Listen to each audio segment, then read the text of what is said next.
قبل ما يمشي مقناص لازم كلكم تعرفوا ايش اللي عمله مقناص. ايش تقصد يا شاهين؟ ايش تقول يا خال؟ انه مقناص هذا اللي كل الديره تتهمه بكل كبيره وصغيره مش قادرين يصدقوا انه تاب وراجع حساباته. ما زال الكل يعتقد انه ما زال قاطع طريق، لولاه ما عرفنا مكان فزاع اللي لكم شهور تدوروا عليه. مقناص هذا اللي مكانكم تعتقدوا انه عاد قاطع طريق هو الملثم. ملثم؟ وش تقول يا شاهين؟ ايوه يا خال، مقناص هو الملثم اللي حمانا وحماك يا خال، وقتل صاحب البازوكا المجرم اللي كان ممكن يقتلنا كلنا. لولا مقناص ما كنا الآن عاد هنا أحياء. نعم. وش ده الهرج اللي تقوله يا شاهين؟ أقول الحقيقة يا خال.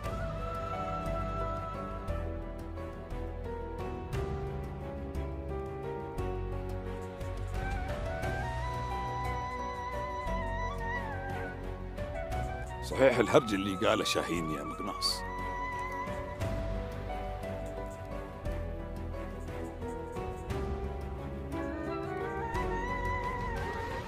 ايه يا شيخ،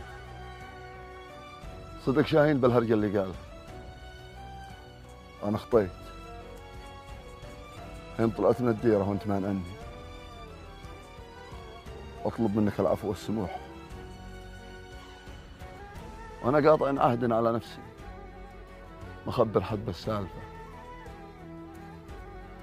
غير إن شاهين الله يهداه ما كتم السر. ليش سر؟ أنت بطال يا مقناص، لازم كلنا نفتخر بك. أنا خطيت يا شيخ، حين طلعت من الديرة وأنت مانعني، وأقبل الحكم اللي تحكم به. يا مقناص اللي سويته ما يسوي إلا نشمي راعي فزعات.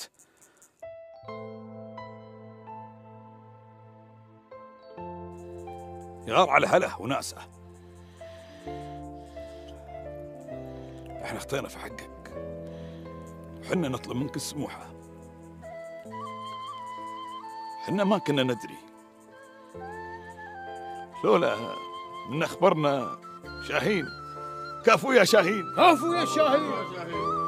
لعيناك يا كبيرة الفوازة، لعيناك يا كبيرة الفوازة، لعيناك يا كبيرة الفوازة، لعيناك يا كبيرة الفوازة.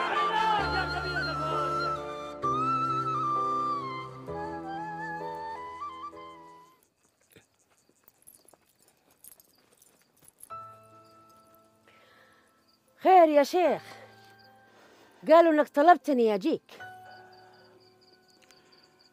اي بالله طلبتش يا رملة، وباش تروحين لقبيلة الشيخ صقر وتتقنصين الفرصة المناسبة تلاقين فيها فزاع وتنشدينه عن الآثار وين اخفاها. وانا وش حولي؟